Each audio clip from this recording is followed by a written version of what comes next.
Hello and welcome to Red Shirt Cinema Club, a weekly podcast about fandom and watching things with friends. In our ongoing attempt to turn Dave into a Whovian, we showed him one of our favourite ever Doctor Who episodes, Midnight. Get ready for sapphire waterfalls, a mysterious alien, and actors you might recognise from early noughties EastEnders. Will this be enough to turn Dave into a Doctor Who fan? Let's find out.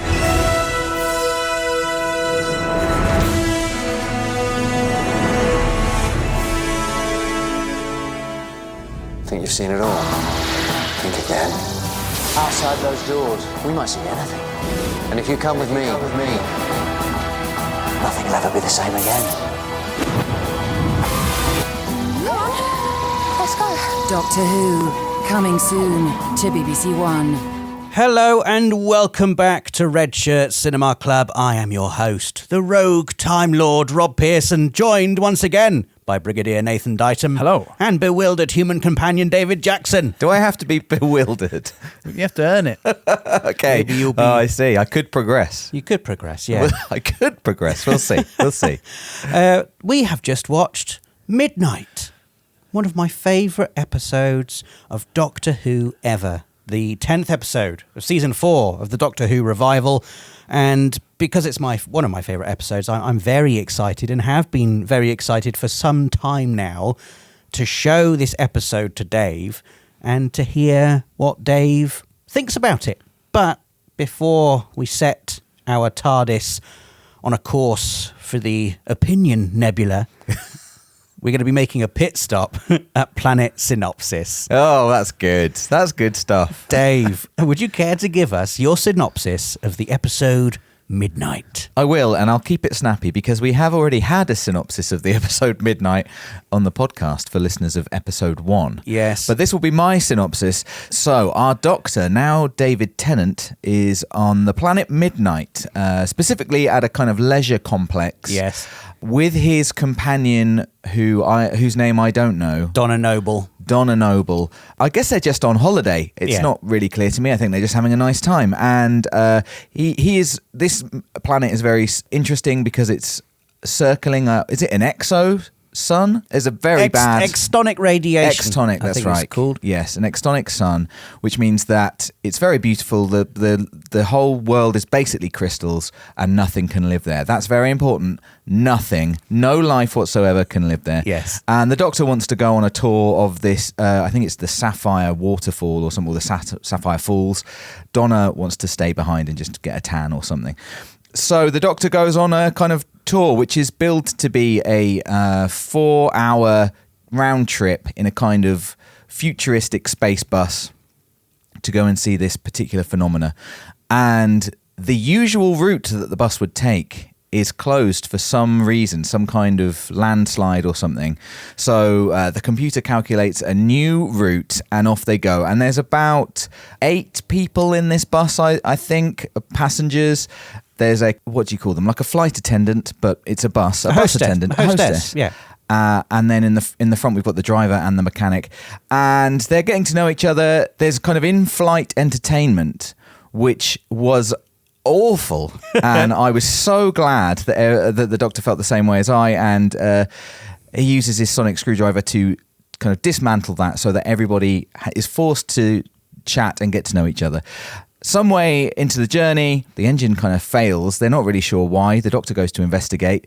The driver and the mechanic try to fob him off with some story, but he's smarter than that. And he knows that there isn't a problem with the engine. They're not really sure why they've stopped. And we see the mechanic think that he spots some kind of movement outside. Don't forget, this is a lifeless planet where nothing can and will or has lived. Back inside the kind of passenger compartment, there's suddenly a knocking on the hull. Everybody gets quite freaked out. In particular, one passenger who seems to think that this knocking is for her. It's something that is coming for her. And it does seem to move around the ship and get closer to her. And when it does reach her, this knocking, there's more of a kind of impact. The door buckles somewhat. And everybody's quite freaked out. Obviously, it's quite scary. And as the dust settles, we realise that this passenger is kind of huddled and she's not moving, she's not speaking, and she's gone a bit unusual. And everybody, first of all, is quite upset and freaking out, and becomes more upset when this lady, whose name I've clearly forgotten, Sky, of course, that's right, Sky, begins just repeating everything that everybody is saying. Literally, doesn't matter who's saying it, she would look at you and say what you're saying, what you've said shortly after you, which is very annoying for the passengers at first, then quite scary. And the Doctor quickly realises that there's more to this than meets the eye. Soon the talking, the repeating becomes in sync with the speaker, and after that it focuses purely on the Doctor, and Sky is only repeating what the Doctor says. They are the rest of the passengers pretty much are kind of in favour of murdering her, really throwing her out onto this killer planet. The Doctor isn't, and thinks that, and at this point is convinced that she has been, she is some new life form, or is at least kind of being, has been controlled by a new life form. And in going to kind of investigate a little bit further, something happens, and suddenly the Doctor loses his voice. That's kind of how they put it. She's taken his voice. She's got his voice. And Sky begins saying things, and the Doctor starts to repeat. Not saying what he's going to say before him, but actually I think she is now in control of the conversation, or the monologue, and he is just repeating, and he's clearly unable to control himself. He can't move. He's clearly doesn't want to be repeating what she's saying. And the kind of ire turns to him at this point. Most of the passengers become convinced that it's the Doctor now, is the bad one, has been inhabited by the entity, and they just start discussing ejecting the Doctor from the ship. And the hostess and Dee Dee, I think, are the only people who realise that's not the case. And ultimately, the hostess, in quite an astounding, selfless feat, as the Doctor is being carried out by the other passengers, these kind of irate passengers who are convinced that he's this evil entity, they're going to throw him out of the airlock. The hostess grabs Sky and throws them out of the airlock, effectively killing both of them, and certainly ejecting this entity from the ship. And they are all rescued. And the Doctor, I thought the ending was really good. Just how harrowed he clearly was.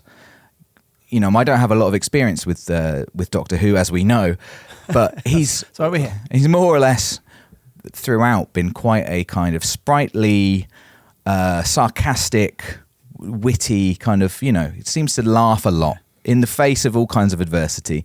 And I thought it was very telling that at the end, when he sees Donna again, first of all, they have a big hug and he seems quite shaken up. And secondly, she accidentally, I think, repeats what he says. I don't think she's making the joke. No. And he says, don't do that. It's good that they're in a spa, though, so we can relax. That's right, yeah. It's like, chill out. But maybe we should move the spa. Yes, that exactly. was the last line. And that's basically midnight. It is. So, well, I guess the first question, Dave, and the most obvious one, did you enjoy the episode? I did, but it comes with some caveats, which is that I really didn't enjoy the first 10 minutes, I think. Really? I can appreciate that. I quite struggled with suddenly a new Doctor. Fair. We haven't given you the best runway there. No, and I wasn't expecting... I was expecting David Tennant to be more David Tennant. I expected him to have a Scottish accent, for example. Oh, really? And I was a little bit thrown by his English accent. Not that it's bad or anything. Isn't it weird that now we're in a situation where I think, 3 out of the last 5 Doctors are Scottish, and 2 of them get to use their accent, but Tennant doesn't. Right. It threw me, and I found that a bit difficult to get into. I really didn't enjoy the kind of setup. I found it, and I don't think it's meant to be. I don't know if it was supposed to be kind of fun and like look at this interesting idea of the future, but it wasn't landing for me. It felt very contrived and cheesy. Cheesy in the here's a planet which will kill you, or the here's some people. More the kind of the setup in, I guess, like we're all grouped in a bus. I didn't like the kind of vibe of it. It's that sort of it's cheap television. That take, and that kind of pastiche of just being on a plane, We talked nuts, have a juice box. In a non-podcast conversation, we talked with some other friends of ours about Star Wars. And our friend Matt Elliott was saying that he really dislikes like contemporary real-world analogues in Star Wars specifically. And I guess it's like the idea that bus travel in this particular place, whenever it is just a lot like it. So I get it. Yeah, Well, it's like it reminds me of like if you're a uni student and you have to make a sci-fi movie, and you've got to imagine what the future's looks like using just your classroom. Right. Yeah. So you will do your best, and it's Yes. like, oh, the outside will have all this kind of stuff, but really it's just Foil. a place that looks like the inside of a bus or a plane. Although, not to anticipate you then saying that the rest of it's brilliant, but I think that is the kind of magic of Doctor Who, is that it is a lot like something made in a classroom. Yeah. But then the ideas are good enough, hopefully, to provoke goodness. Yes. Well, skipping ahead to what I did like then, I think as soon as the, to be fair, I was enjoying the characters getting to know each other. I was, like I said, I can't tell you how pleased I was when the multimedia kind of fiasco was ended. I didn't know what that was. Who does that, by the way? We've got 3 forms of entertainment, so I'll leave them all on at the same time at full volume. Yeah. Like, Well, isn't that where society's going, Nath? I mean, it? Satire, how yeah. many people Comment. are watching movies true. and on their I phones? mean, it does sound like my living room on any given day, where Yeah. I've got my daughter playing a video game whilst also watching someone else playing the same video game on her iPad with the Alexa playing Taylor Swift in the corner. That's how my She's daughter thinking about entertains horses herself. the whole Yes. time. So yeah, we don't need to go into the future to see that. But then obviously the situation happens, the sci-fi, and I have to admit, like, I remembered the synopsis that you gave. I thought it was a fantastic synopsis, Rob, and it really caught my imagination. So I knew what was going to happen in this episode. And I, obviously part of me wishes I didn't, and I really enjoyed that. But what I didn't expect, what I didn't get, which I thought was fantastic, was that I think that almost less of than a sci-fi episode, this is much more about human nature. This feeds into a question and a discussion I'd sort of primed for this. But yeah, go on. Well, I just thought it was a fantastic observational piece about human nature. The characters are disgusting, really, in the way that they turn on each other, the way that opinion is just told to one another, shared, changed. You saw it, didn't you, Jethro? It was terrifying. Didn't you? That bit especially. Telling Jethro what he'd seen. Convincing each other they'd seen I'm not something sure. that couldn't be seen. I thought it was really, really And the problem, upsetting Dave, and it's scary. very real, isn't it? It's real. It's a lot like what's happening today, Nath. Do you know what it reminded me of? And of course it does, because it basically is this, is when you watch or indeed play the game Werewolves, and everyone's just like, no, it's not me. Yeah. It's that person. Well, it's and like, there again, isn't- it's like traitors as well, isn't it? Yeah. It's that quickly let's quickly huddle around the most popular opinion under which we'll all be safe. It's this threat that's in here with us. We've got to stick together somehow and just quickly trying to find the one common opinion that everyone shares. It's terrifying. With no one really brave enough to voice the opinions. They're all trying to suggest that someone else has had the opinion first. And then the only person who is brave enough and is smart enough to maybe figure out what's going on is patronizingly told they're average at best. that was horrible. By that horrible professor. And I think that I think the same when watching Traitors, and you just kind of like, as a species, how have we survived? Yeah. When you just pull back the mechanics of how like the social sort of mechanisms work, it's terrifying. Yeah. And I did think that was, when the first time I watched it, and I still love it now, the pure sci-fi of those scenes, and what I'd forgotten was how well or effectively I think that they're shot. I don't know the actor's name. When Skye is Leslie Sharp. Leslie Sharp. Why do I know Leslie Sharp as well? I remembered her from something. She's in The Full Monty. I think she might have got is it? Oscar nominated for The Full Monty. I'm not quite sure. I think that she's in another comedy film from the 90s as well. I can't remember what it is. Anyway, she's great, but also she's still hunkered down looking up at everyone, and the way that her movements become sort of almost reptilian or bird-like, and she shifts really quickly to the person that she's obviously scoping everybody out. It's a really inhuman way of doing it, and the way that the camera is, and you're hearing everyone talk and you're just seeing her flick from one to the other. That's so effective. It's real good. And of course her being out of focus over the Doctor's shoulders, just the hint and of her moving her lips the at most same time. wonderfully horrifying shot. good. It's It is amazing. It's brilliant, and especially because I don't think they ever focus pull. They don't ever show you like obviously you see. It's like you either notice it, or I think you probably subconsciously noticing it. Yeah, she's so always there, always saying. Even when you can't quite hear her repeating, you just know the whole time is a constant reminder she's still doing it. She's still doing it. In terms of the constantness, in a 45-minute TV thriller or drama, to have a mechanism where as soon as she catches up, even when she's just talking, that the fact that it's about talking and repeating or talking at the same time means that a lot of the time they don't have to be doing anything, but I want them to not say, there's a constant reminder, like you said. It's just amplifying the tension the whole time. Yeah. And it's a one-off. You know what I mean? It's just a unique, fantastic idea. The other horror, like social horror, is that thing of, they kind of quite early become convinced that, or the Doctor is convinced that, talking is teaching. Yes. Stop talking. And people won't stop talking. No, they won't. And it's like, They just you've got can't. to stop They talking. just You have can't. to. And they just can't. And it's just... It's like the crowd at Wimbledon. Shh. Oh, they can't. Shut up. Yeah. And then everyone's telling everyone else to shut up and just prolonging the noise. And then they probably all laugh because someone goes, whoa, and they all laugh. Yeah. But that honestly, imagining, I thought it was really vivid.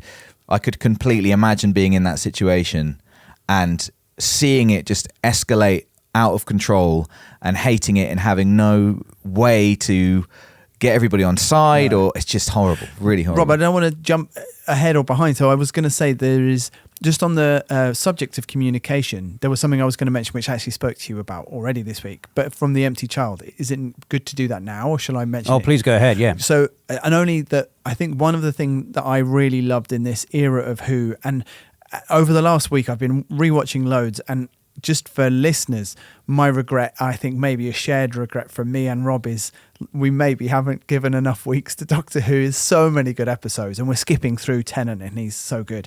But this era, the stuff that really caught my eye was there's kind of two strains of episode which really get me, and they are the Doctor lands somewhere with humans in the future, often wearing overalls, and they're in some sort of industrial place or a ship, and he has to solve a mystery in 45 minutes. Love those. There's about 5 of those. And the other one is there is so many themes around communication that play with the format of television in a way which I just love, and I think is incredibly effective in this sort of teleplay environment. And one of them was an episode, 2 episodes, and if I could go back in time and change the episodes that we're watching, and I think you should watch them, so maybe we can just get a mention in on a future episode, is a 2-parter from the Eccleston era called The Empty Child and the Doctor Dances, and it really summed up tons for me about... Written by Stephen Moffat. It was, yeah. And some of the episodes that we're going to go on and watch are written by Moffat, and he was brilliant, and then became the showrunner later. And there are 2 scenes in that which... over the course of the 2-parter, which really just play on the idea of the medium breaking away from it kind of itself, or getting sort of slightly metatextual about it. It reminds me in a weird way of some of the jokes that Rob used to make way back in the day on, maybe this is kind of why subconsciously, on in the videos that he would make for Access.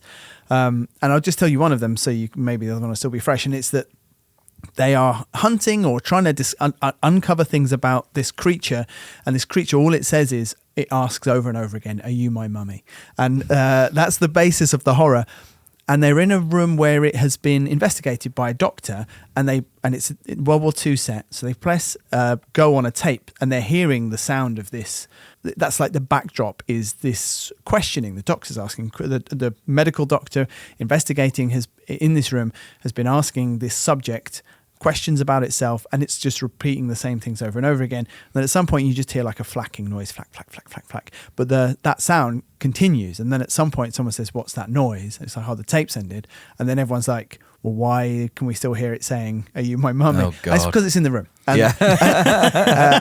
And that just reminds me in a way, just again, like just playing with the medium in that way. And adds this. There's a small cleverness, and I just love it. I just love it. Yeah, I love it. I think it's interesting what you say about a teleplay as well. Just describing, and we'll probably get onto more of discussion as we get through Doctor Who, as we go through the years, and Doctor Who as a TV show changes in response to how TV and how people watch TV changes. But in this era, 2008, it's so TV. It's so... It feels to me, it's British in a way that makes me feel like, you could be on Blue Peter and they could be like, here's a sci-fi show I made earlier, and it's just made out of bottles and sellotape, and it's all stitched together like that. And the cast that are in it as well. I've made note of the cast. So you've got Lindsay Coulson, who you might have recognised as Carol from EastEnders. Yeah, I did, yeah. So you've got soap stars in it. You've got Colin Morgan, who played Jethro, who at this time I think had just started playing a young Merlin in a BBC adaptation of Merlin that was happening at the same time. Dee Dee was played by Aisha Antoine, who was in Holby City and previously as a child in Grange Hill. So you've got this cast of just actors who at the time people will recognise, it's Carol from EastEnders. Whereas you go later in Who and Maisie Williams is in it, and actors from bigger budget HBO productions and cinema, and there was just like it was in its box, but the things it did in that box, I think, was so brilliant and so creative, because you had to be, because what else could you work with? And I always have to remind myself that this was on at like 6:30, 7 p.m. on a Saturday night, when people are traditionally watching things like, I guess in 2008 you still had appointment viewing for families on a Saturday night. Yeah. You'd huddle around the television and you'd watch The Generation Game or Big Break back in the day, whatever it was. Absolutely. But you've got, and you're sitting around as a family watching this show, and you're being told this story about a really horrifying alien possessing a person and people being burnt up by the sun's radiation.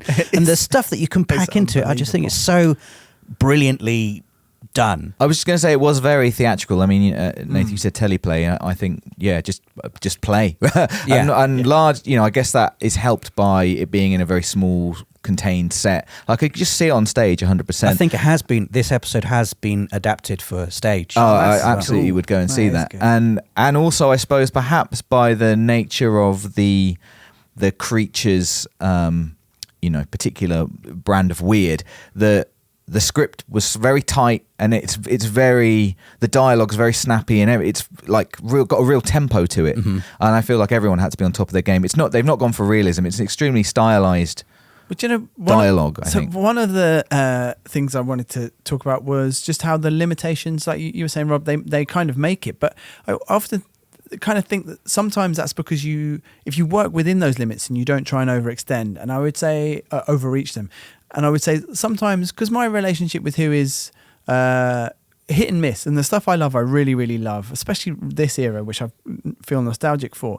But sometimes when it tries to do too much with the material at its disposal, that's when I kind of feel like it would have just been so much stronger, and it would have lasted longer if you hadn't done that. And so, for example, I saw last night, I've been just watching random episodes, and I was really curious about, the 3 episodes that Russell T Davies did with David Tennant, was it last year?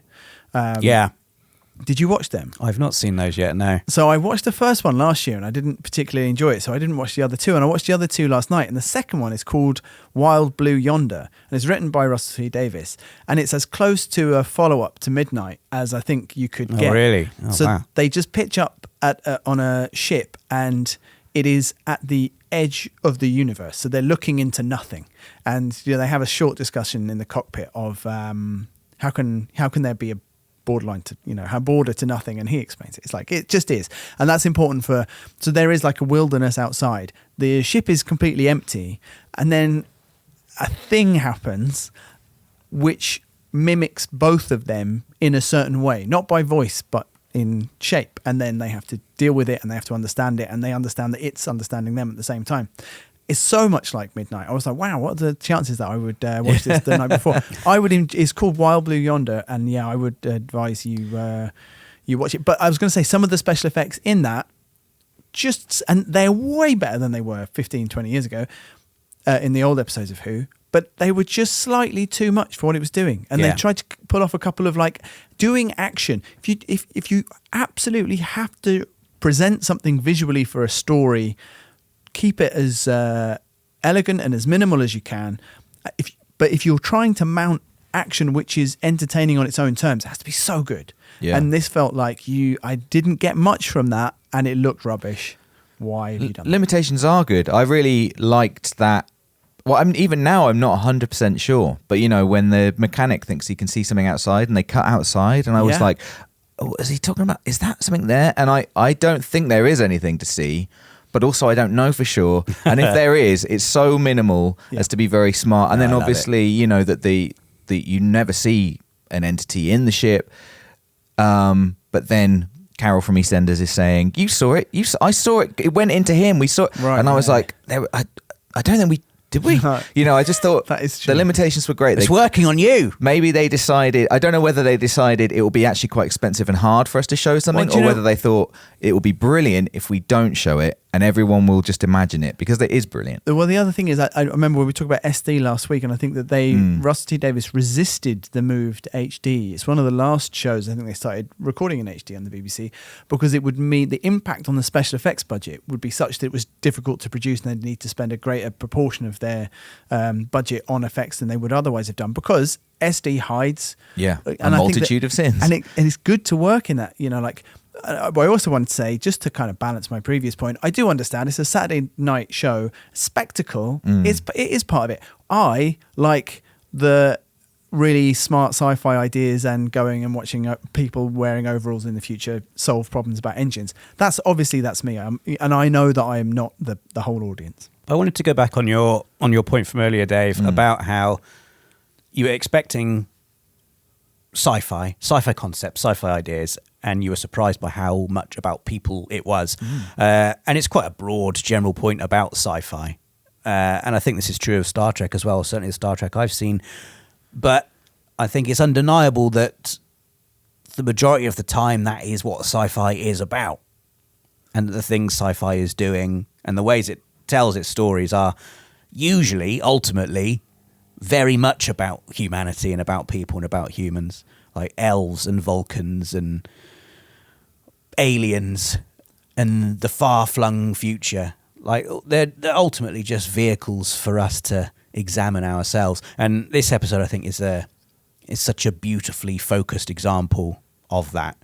And I loved what it was saying. I loved how much about people it was, whilst also allowing you to enjoy a really pleasantly horrifying alien story at the same time. Yeah, definitely. I like I said, I think my experience of it was slightly weighted towards the human aspects, just because I kind of knew where the sci-fi story elements were going. But obviously, I think everything needs to be seen through human eyes. Like it needs that. We are always just exploring different facets of ourselves, and that sci-fi is usually about the unknown and how that makes us feel. But yeah, I thought that its exploration of human nature in this one was probably more scary than the actual entity itself, which I still don't know. Was it sure it displayed itself in a kind of scary way, but did it have evil intent? I don't know. I mean, it was. I think we get a little hint as to what its intentions are when it starts being able to use its own voice. Yes. Or in the part of the episode where it's absorbed the Doctor's voice, shall we say? Yeah. It is starting to issue commands. It has its own agency at that point. It does. And what it says is something like, "Who's been waiting here for years in the dark, waiting for warm blood?" Yeah, I was gonna say warm blood. It sounds quite evil to me. That is true. But I also think that there's also some self-preservation going on, and it has just watched a group of people arrive and decide, based on basically it repeating what they're saying, that like we should chuck her out and kill her. I think I'd probably also be like, if I could start standing up for myself, I'd be like, he's the one, it's him. Well, I was going to say, and this goes back to one of the things that annoys me and feels a little bit dated, and I was trying to figure out where it comes from, that some of the sort of the moral foibles of Who at this point, and that the character and his particular kind of his characteristics, the character's characteristics, and I don't know if it's a Russell T Davies thing or a Doctor Who thing. So in this episode, for instance, his insistence, and it is very Doctor Who from this period, his insistence that we don't know what this is. It's a new life. Oh, isn't that beautiful? And that's like that kind of like that elevated, counterintuitive. Sometimes that's really interesting, and it's kind of like, Doctor Who's different to us. He's like really, really old, and he's like an alien, and we're just stupid humans. Ultimately, that gets the hostess killed. They should have just kicked that thing out, and he's put himself in danger. She had to save him, and he's an idiot. And that's never brought up. And the reason it annoyed me so much is because I watched David Tennant's first full episode the other day, which is called The Christmas Invasion. And there's like an invasion on Christmas Day. He's asleep for a lot of it. Then he wakes up and he saves the world. And this alien ship that has come to take over the world is going away. He's convinced them to go away by doing a sword fight on top of a spaceship. In his pajamas. Yeah, I didn't love that bit. And then, who's the Prime Minister? She's great. And she always says her name and then Prime Minister. And the joke is they always say, we know who you are. Uh-huh. And the aliens actually say it, which is very funny. And they've Torchwood is a spin-off series. But anyway, they've got Earth Defense. So right at the end of the episode, her assistant goes, we can blow them up now. And the doctors just convince them to go away peacefully. And she blows them up. And he is so angry with her that in the next episode of the show, in the first full series, he deposes her as Prime Minister, basically. Undermines her. There's this whole thing, people love it on Twitter as well. Like there's 6-word phrase like, oh, doesn't she look tired? And it's like a reference to Thatcher, kind of. This is the elected, she'd won in a landslide. She's the elected leader of the UK who blew up an invading force. This man dances around the universe, basically full time. And he's been asleep until the end of this episode. Saved it in the nick of time. This despotic demigod floating about in his pajamas. She was absolutely right. The idea that you would... I'd have blown them up as well. We should have blown them up. And I think a lot of it comes because there's a little dig at US aggression in this show, and it is very soon after the Iraq War. And it does kind of remind me, people were super against... not necessarily for for bad reasons, super against sort of military intervention abroad. I think blowing up an invading spaceship slightly different, but there is like a moral element to it which I have not been enjoying. And anyway, in this episode, I don't know what you thought about him. The point where he kind of stops and says, "Because I'm clever," and I was like, that kind of like exceptionalism really gets. I do not enjoy that these days. Like you've got to have a better reason than just telling everyone that you're cleverer than them. Yeah, that wasn't. I don't think anyone enjoyed it. That's true. All the passengers were. But it's like he couldn't help it. Well. Yeah. I didn't understand at first, by the way, that everybody was human. And by this, I mean, I didn't know that I guess he travels anywhere. But I thought that maybe it was some kind of intergalactic, Well, we did speak about how meeting. it was a definitely lower budget episode. It's like, is everyone just human this time? Yeah, everyone's just human. I didn't understand the kind of professor trope. Like feeling that most of the characters are kind of tropey, sort of recognisable. I didn't recognise the professor's character and his relationship with his assistant, which is just so horrible. And I don't know if this is just my lack of kind of experience with academia, but I just didn't get it. She's like quite excited to be there with him, excited that he's given her kind of like a scholarship, I guess, or something. And and he's just so horrible to her the whole time. I got from it, those, like a mentor or supervisor candidate kind of relationships. They're real, and you might go on a field trip or to a convention or whatever with your supervisor. I kind of get it, and I think the idea is just another situation where, because some of the stuff he's saying is true and he is an expert, but then what does that become when it sours and it became incredibly, like cartoonishly horrible. Actually, to your point though, a better reason than just saving money on the budget. The reason that everyone's human is because and more than I realised first time, it's about humanity. Yes. Specifically, you could still have aliens and it could still be about humanity. And I guess actually that this time I realised how, again, maybe because I was thinking about when it came out and when when this reboot came out and everything that was kind of going on in the moral verse in the real world. But it obviously maybe like post something like Brexit, it speaks even louder about passing on a negative thought and how negative thoughts are so much harder to resist in a mob mentality. So contagious than anything else. Yes. So it being about people was more apparent to me. also wanted to ask you your opinions on the entity. Is it targeting Skye? Because she seems quite convinced of it, and obviously she tells the Doctor her story, which is that she's traveling alone after getting out of a long-term relationship, I think, and she says, she needed space and went to another galaxy, I think, or something like that. Yeah. But then I think she says when the knocking is getting close, I think she says she's found me. Yeah. It's one of the lines that blows up on Reddit and conspiracy and fan conspiracy theories. There are lots of fan conspiracy theories about the Midnight Entity. Right. It's never been, and I don't think it's just Russell T Davies. Yeah. Making something up, obviously. Yeah. There is no truth. There is no ultimate truth to what it is. But that is one of the interesting points. There's almost a little bit of recognition in what Skye says there. My interpretation of it was, on a very simple surface level, it's a creature, it's looking for the most suitable host on this thing that it's found. Right. And it's knocking around the ship, found me. trying to find, and there's one person who is very emotionally susceptible, in it goes. And then I love it. I love the bit where she turns around for the first time and it's clearly this entity, probably for the first time using eyes. Yeah. It's like, what is this sense I've got now? And I think Leslie Sharp is amazing in this episode. It's an absolute masterclass in being so scary by doing practically nothing. The look Just is her amazing. eyes. The eyes, the lighting on her, the camera shot on her, the inhumanness of her look.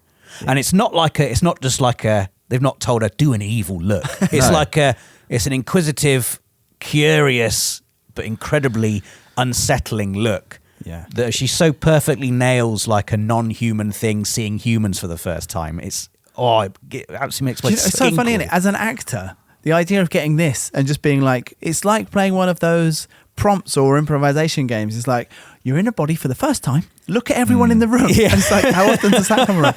What I was going to say about why it chose her, and I will say also, it's much harder, I think, to write a creature or a situation which is so tantalizing that people are still talking about it 20 years later than it is just to write like, and this lady's ex was floating through space looking for her. The answer is less interesting than this brilliant situation. But also, in terms of the emotional vulnerability, I was thinking about that as well, only because there did seem to be some kind of relationship between the creature and whether it was just like an instinct for preservation, but negative emotions obviously benefited it. So whether, like you said, there was some kind, and if some kind of connection between it and heightened emotional states or fear, and whether that was just again a tantalizing idea which helps with the wider theme of look at what people do in these small enclosed scenarios or whatever, but added to it for me for sure. I also wanted to ask just one more character thing, which was about the hostess and her selfless act. I mean, it's a big thing to do. It is. I think that there is kind of a theme throughout of the passengers sort of saying, "What are you here for?" Like, you got to do, especially when it breaks down, and she's a bit kind of useless. She just speaks to the driver and stuff. They're just like, "You're supposed to look after us. You're supposed to do this." And I guess that's it. I guess she just has an opportunity to be the authority figure that perhaps she's supposed to be and takes it. But I mean, it's the ultimate sacrifice. She says it's my responsibility to ensure this craft gets to where it needs to go safely. And I guess that was the ultimate expression of that. Yeah. She had to do there. I really enjoyed also just that, it could have just been an airlock. There's something I liked about the 6 second, and she's counting to 6. 1, 2, 3. It's just, I thought it was a clever little extra thing. I would have just said, and they open the airlock and they fly out. But it was the extra thing that the door opens and the pressure builds. And I think you're right as well into like we should spend a moment to pay tribute to that character, because I think in the terms of the drama, the negativity is so well done, but she's there and her act is there, as unlikely or unexpected it is at that point, because she's the one saying, kick her out. And that's the counterweight, isn't it? People can also do this. It's a decisive act. So difficult. A decisive act when she's recognised the truth. When I first watched this episode, I thought, okay, the Doctor's been beaten here, the Doctor's been bested. And I do wonder if there was some semblance of the Doctor's conscious left in the creature who'd stolen his voice at that point, for him to utter the words "Allons-y." The only chance I've got is if the hostess recognises that the creature saying "Allons-y" means it's still my voice. Maybe then she'll chuck it out, and that is what happens. Yeah. So she just realises, okay, and she is decisive enough and brave enough to go against the popular opinion at that point and act in a way that she knows is the best for everybody. That's it, isn't it? It's like it takes incredible bravery to stand up to a group of people, really, even when you know you're right, I suppose. It's still very difficult when people have decided in a different way. And I guess she doesn't have an option. There isn't a... Maybe I can curry some support. Well, that's exactly it, isn't it? It's the opposite of that, like Rob said, wanting to express an opinion but hiding in the group, and those dynamics can make people very scared. And this is an example of taking ultimate responsibility for something, which is the opposite. We need to crack on. I need to ask you, Dave, you've touched upon this. This is your first time seeing David Tennant's Doctor. For many people, their most favourite Doctor of them all. He's just the best. Certainly the Doctor who I would argue most people would picture in their minds, certainly since the 2005 revival. What were your opinions on David Tennant as the Doctor? Yeah, I found it... I like I said, David Tennant was in the best half of this episode, but he was also in the worst half of this episode. And it is difficult for me to completely, disregard the fact that I've just had this kind of rug pull moment of just now the Doctor's. I only knew Christopher Eccleston for 2 episodes, but still, suddenly the Doctor's David Tennant. Then there was the accent thing, which just threw me, and I think that the kind of colour of the start of that episode just didn't land for me at all, and I was really worried actually that I was just going to dislike the whole episode. Whatever happened, I was like, I'm not getting into this at all, and obviously then that completely changed. But so I don't know. It's hard for me to say. I still feel like I prefer Christopher Eccleston. That's Personally, I do. I don't think he's bad at all. Like you said, it's an amazing episode, and it's a fantastic performance by him as well. This is so funny. But I didn't... There was something that just wasn't... Maybe just, my first experience is still very sort of close to my heart with Christopher Eccleston. But I just think he really nailed the quirkiness. And it felt didn't quite hang together for me with David Tennant. I think this is interesting because I don't think you're wrong at all.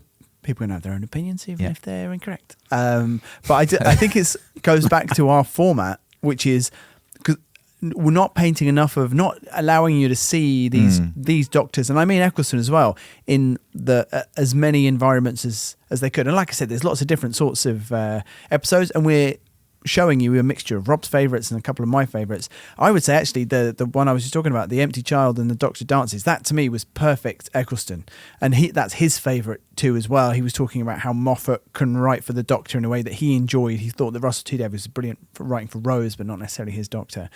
And I'd say Tennant, hopefully you'll... Actually, no, you won't, because the only other Tennant we're watching doesn't really have him in it. But if you watch him in the future, I think a lot of people like there's an exuberance to him and a playfulness.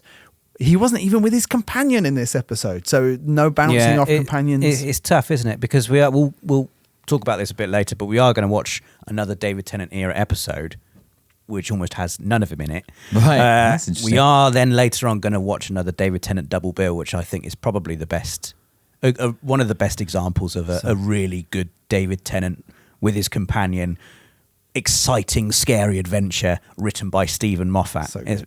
So we're going to be watching that later on a bonus episode. Of course, we can't.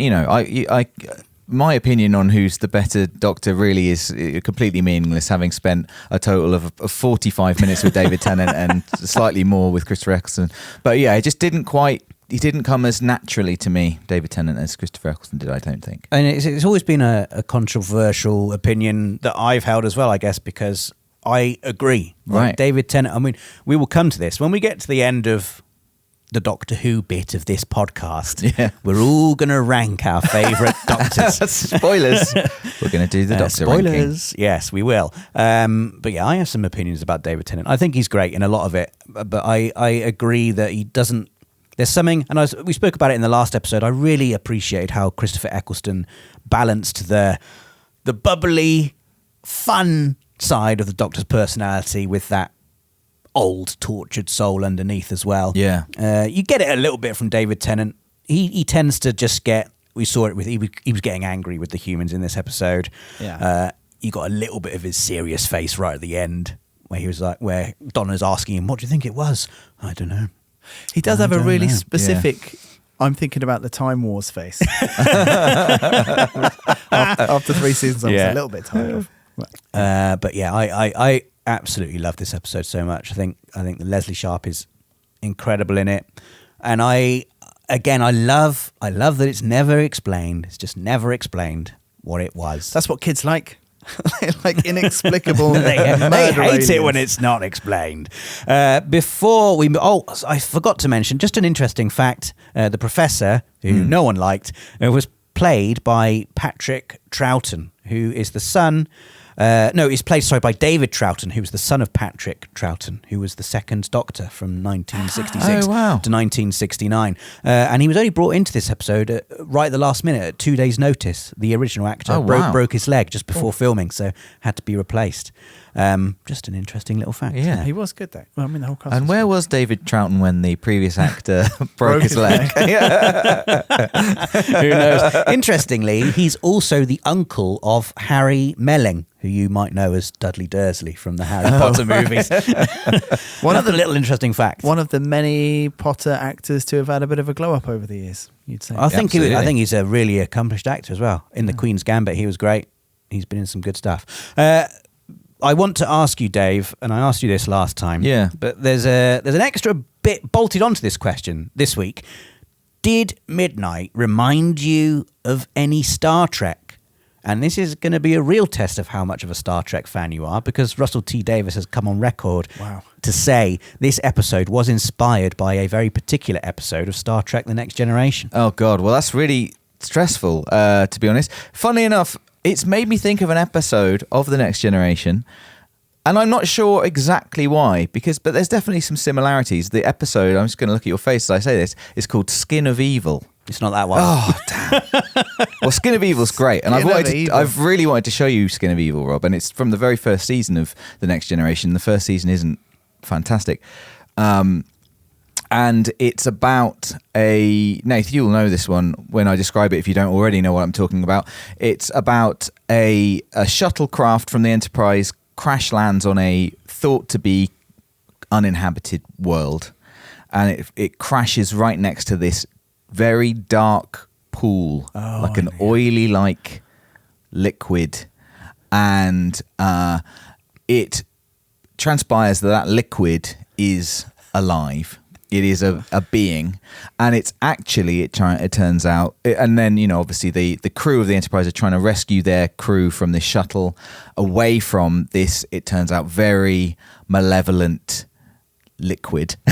And powerful. Love a malevolent And liquid. What basically happened is there was like a kind of race of beings that lived on this world who evolved and became so enlightened that they were able to literally shed all their negative qualities and leave, and all their negative qualities became this pool of basically pure hatred I and love evil. that. That's a great sci-fi idea. Exactly. And Lovely. it really made me think of Skin of Evil, even though obviously I've described it there and it's quite different. But It's a bit like Ghostbusters 2, isn't it? That the rivers of slime. Yeah, very much all so. The negativity in New Again, York. it's about people, isn't it? That's It's true. about Our people. negative emotions and But- just Making a toasted dance. manifesting them in a science fiction way. I'm really excited to hear what Russell T Davies was inspired by, and I'm going to immediately go like, oh yeah.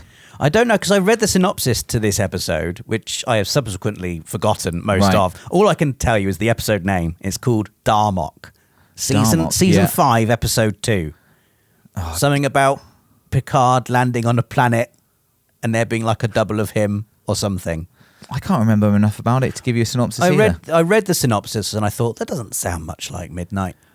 No. But Maybe he Russell was thinking of Skin of Evil. Maybe he was. Maybe Because I think that's what he was thinking. maybe Russell T Davies got it wrong when he was remembering the episode that had inspired him. But anyway, a link there, an actual link, as quoted I'm really glad that there's a link. by Russell T Davies. Well, I want to say as well, in The Empty Child, Dave, which I'm going to petition you to watch, there are a couple of Star Trek references. Are there? Yeah. Okay, you've caught my attention. I mean, it sounded good. Your favourite Doctor? Star Trek references?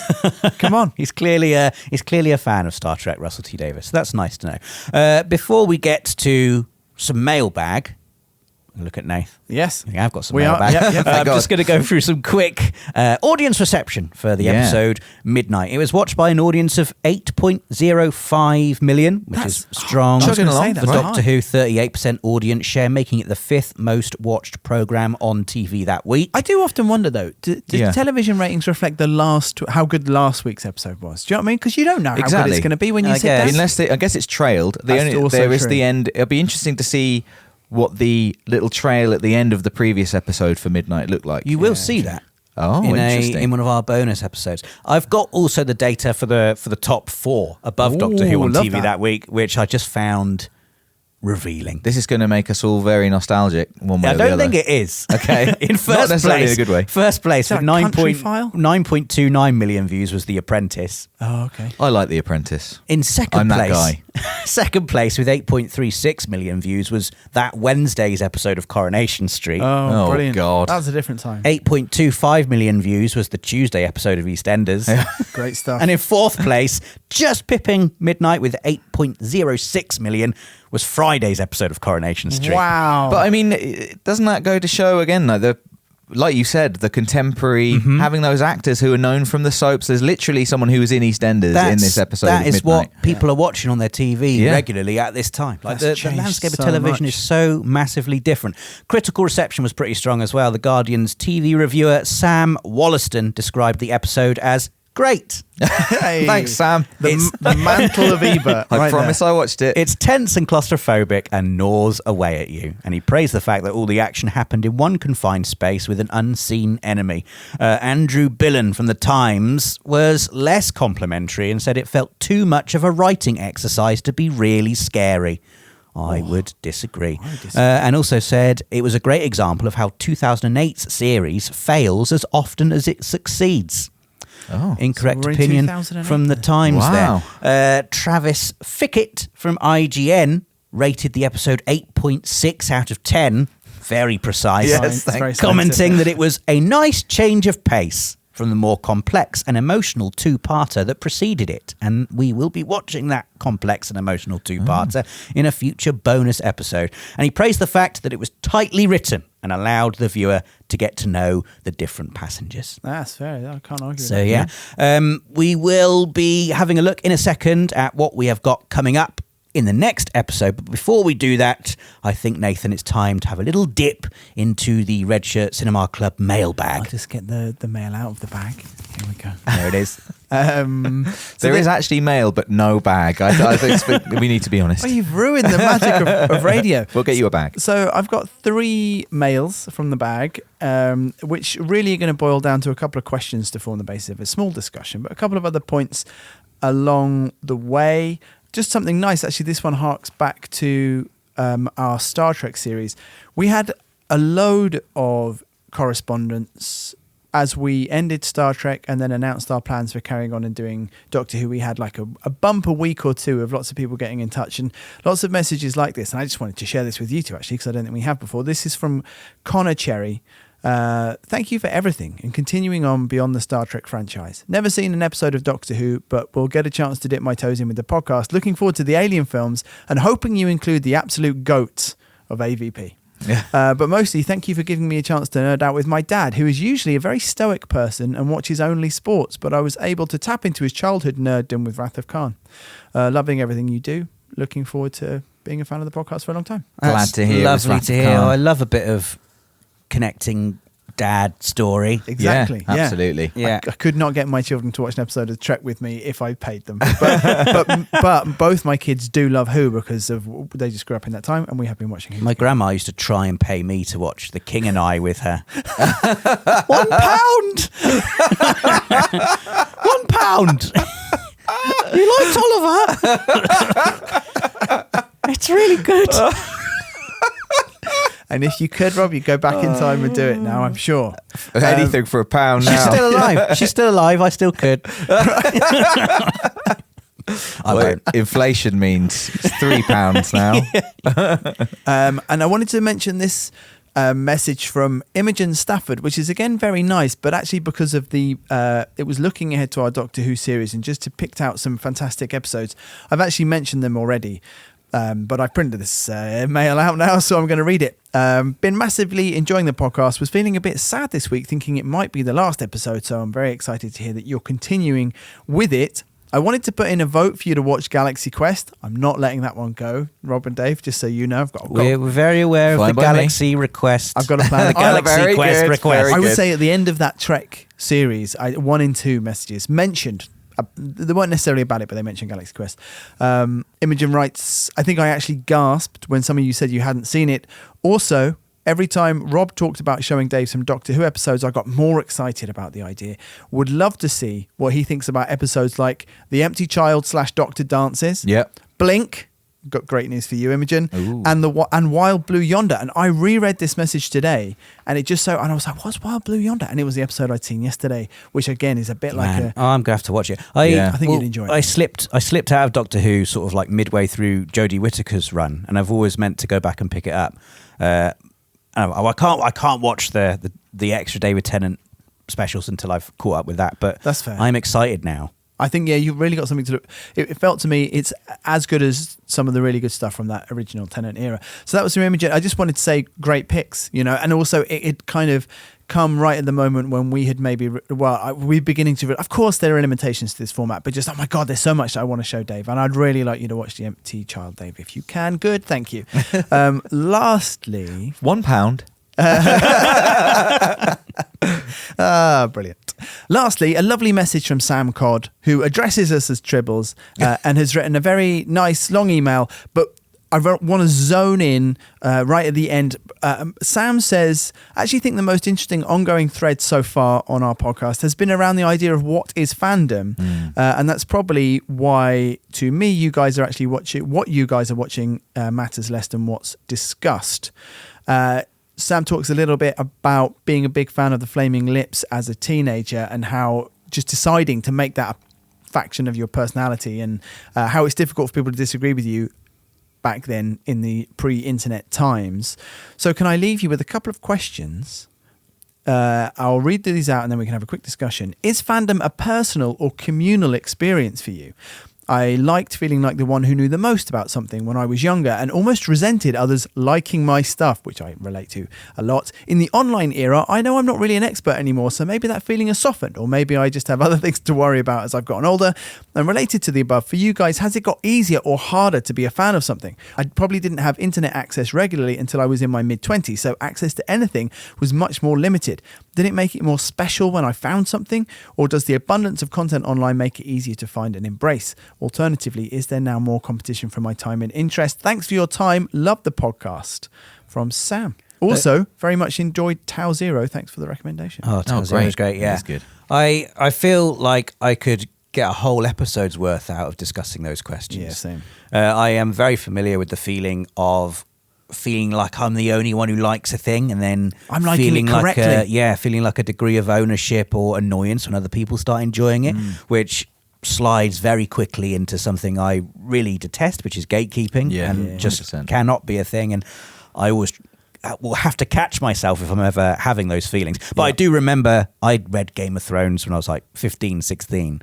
The show comes out, everyone is on the bus and the train reading A Game of Thrones with the HBO cover, and I can just remember that feeling. That's not the real cover. You've got the TV cover. I knew that. I knew that. Ah! And you just feel that annoyance, don't you? But you have to stop because it's great. It's great when everyone gets to enjoy it. Well, it's so funny that even just what you've mentioned there, I have definitely deliberately not bought the TV cover of a book, even if I've not read it before. Yeah. I don't want to be one of the guys with a TV cover. Now a major motion picture. Yeah, I don't want that one.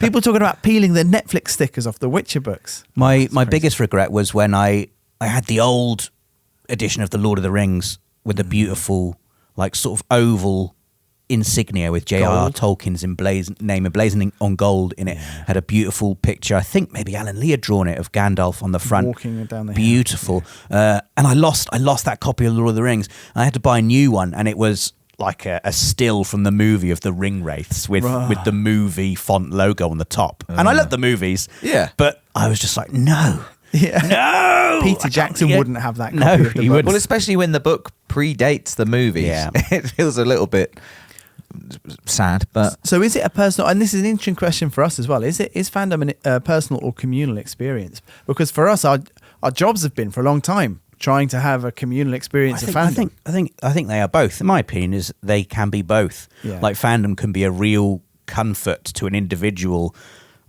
if you're using fandom as an escape or a particular thing as an escape, and finding comfort and familiarity in a thing that is, protecting you from whatever else is happening in your life. But yeah, there's also there are many different types of fandom. I feel like we haven't got enough time to really get into this, and I really want to have a big in-depth discussion on this kind of stuff. Maybe we could do a bonus episode on this. I'd be up for that. My 2 cents real quick is that I think Rob's right. It can be either, but personally, there's nothing. It's so much more powerful shared. I mean, look at Rob's gran trying to pay him to watch The King and I. That's because she wants to share it. She wants to share it with someone. She can just watch it herself and enjoy it, but she wants to be able to talk to someone else and go, "Wasn't that a good scene?"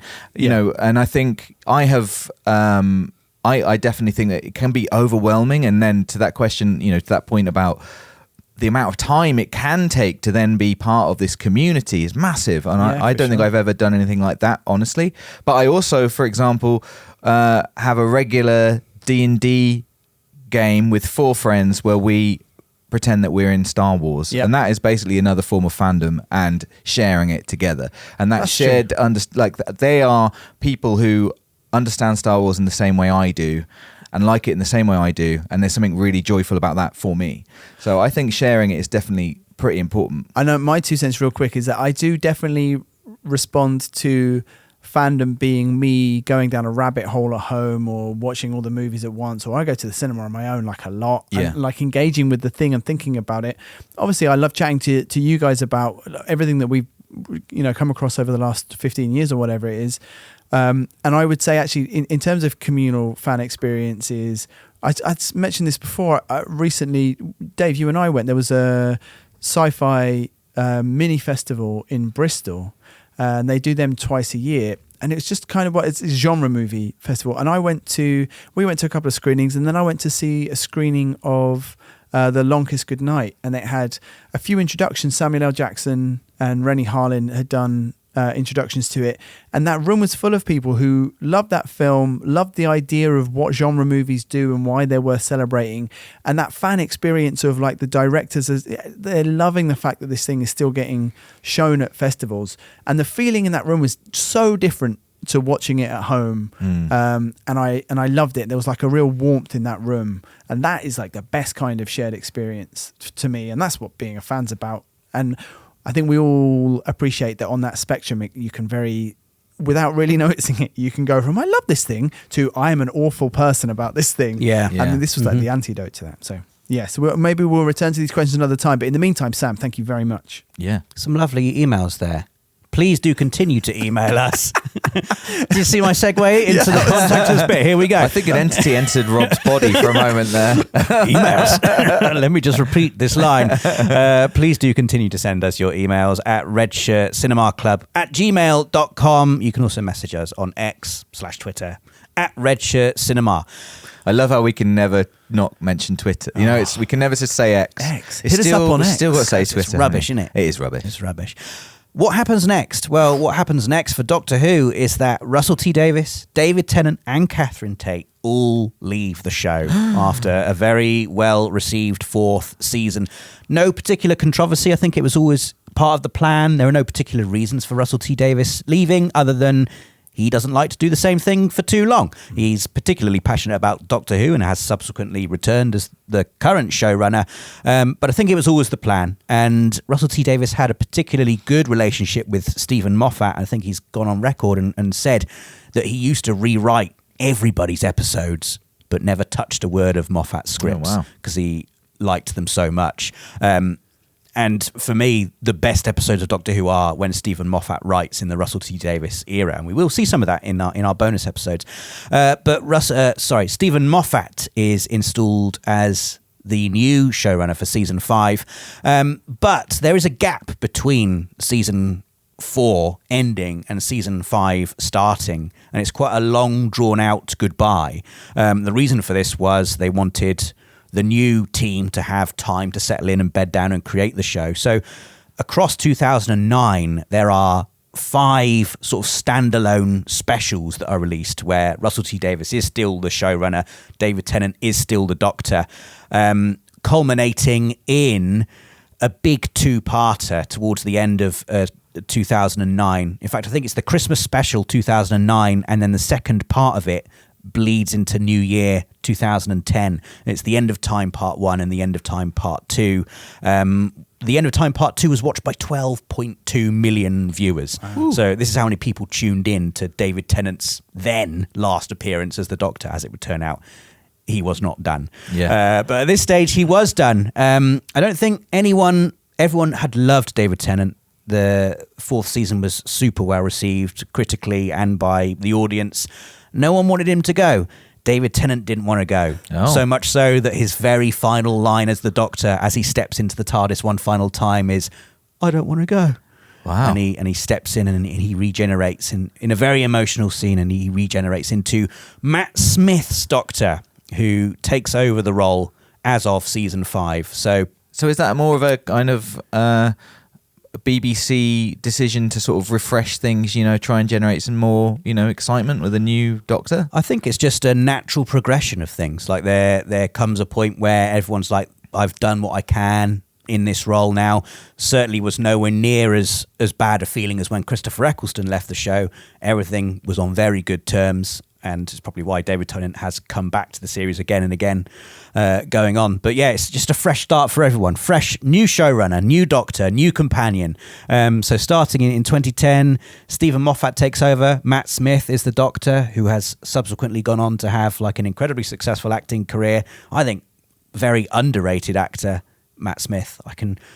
My big prediction is a future Oscar winner, I reckon, Matt Smith. Wow. I think he's great. You heard it here first. You can see him in House of the Dragon these days. Also, Karen Gillan comes in as Amy Pond, the new companion, who has also subsequently gone on to great success. I can't remember her character's name from the MCU. Is it Nebula? No. It's one of them. She's a robot lady. Yeah. She's a robot lady. She's in it. Yeah. She's in it. But that's like the trio heading up season 5, which starts in 2010. And it's interesting looking at the TV shows that were around at that time. So 2008 saw the emergence of Breaking Bad. 2010, we've got Walking Dead, Sherlock, another Stephen Moffat show. Wow. What a time. So that kind of TV show that is creeping into, I wouldn't say the budget maybe necessarily at that time, but certainly in terms of the reception, the critical reception, and how people perceived TV shows and how they competed, I think, artistically with films was starting to change around this era. And you will, I hope, start to see little shifts in tone with Doctor Who as that changes. Hey, bro, I've got a question. Sorry, when did Game of Thrones start? 2011. So... Because I was going to say, because you got that era of quality TV maybe for a decade before that, where you kind of got The Sopranos and The Wire and stuff. Yes. But this is the first time it's kind of for nerds, right? Yeah. I mean, we are 1 year away from Game of Thrones at this point as Doctor Who Season 5 kicks off. It's a very exciting thing for audiences, and we are going to jump in Season 5. We're going to watch episodes 4 and 5. So this is Matt Smith's first season? This is Matt Smith's first season. So we're 4 episodes into the Matt Smith era. That's where we're jumping into next. It's a double bill. 2 of my favourite episodes from this series, The Time of Angels and Flesh and Stone. So that is what we're going to be watching for next week's episode. Ooh. However, before then, we have our very first bonus episode.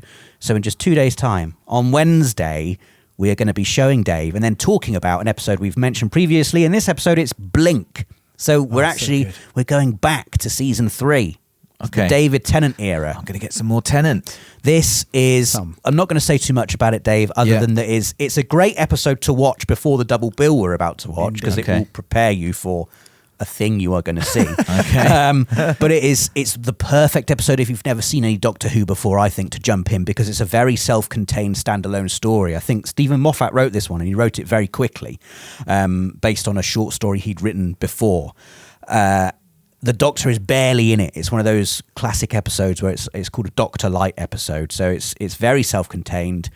Some characters who only appear in this one episode, but I'm really excited to show it to you. If you would like to listen to it, please support us on Patreon, specifically the $5 Commander tier, which gets you access to 2 bonus episodes each month. This one is going to be the first of those 2 bonus episodes of the month. You can also join us at the $2 Ensign tier, which is essentially just a little tip jar, but you will also get access to our incredibly hilarious monthly newsletter, The Civilian Observer, which is coming. We've got to stop him talking about this. It's coming. Or you can join on Patreon as a free member. We chat, we hang out, we share hilarious behind-the-scenes photos on there, and we've got some exciting plans for what we want to do on Patreon in the future. If you're not in a position to support us on Patreon, don't worry. All of the main episodes will continue to be freely available on all your favourite podcast platforms. So that is what we have got to look forward to over the next week. All there is left to do in this episode is to ask you, Dave, are you a Whovian yet? I was really unprepared for this question, even though I should not have been unprepared. You invented this format. I invented it. Am I a Whovian yet? I think it would be foolish to say I was. So, not yet. We're getting there. Maybe. You've been listening to Red Shirt Cinema Club. If you're enjoying the podcast, please consider supporting us on Patreon. Just check the link in the description. We'd also love to hear from you. Email us at redshirtcinemaclub@gmail.com or follow us on social media. We'll be back with another episode next Monday. See you then.